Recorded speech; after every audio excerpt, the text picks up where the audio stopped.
Samantala, patay po sa pamamaril ang driver ng isang kandidato sa Pasay. Ang buong pangyari nakuna ng CCTV. May live report si Micaela Papa. Mika. Sige, huling-huli nga sa CCTV kung paano malapit ang binaril ng riding in tandem si Wilfredo Panahon sa Zamora Street, Barangay 107 sa Pasay kaninang umaga.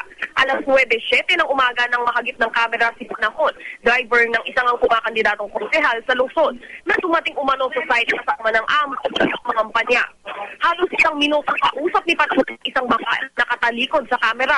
At nang biglang dumating ang dalawang lalaking sakay ng motorsiklo, ang isa sa kanila bumaba, dumikit kay Panahon, sabay akmang nagtutok ng baril. Bagsak agad si Panahon. Ang babae naman madaling tumakbo palayo. Matapos ang ilang segundo, may ilan pang ang dumaan at di napansin ang nakabulagtang katawan ni Panahon. Bumalik din ang babae kasama ang ilan pang tao na agad tumulong sa biktima. Sa isa pang kuha ng CCTV, Jiggy, kitang kalmado na umaandar tayo ang riding in tandem. Hindi kita sa CCTV ang mukha ng dalawang sakay dahil sa helmet. Hindi rin nakagip ang plaka ng motorsiklo.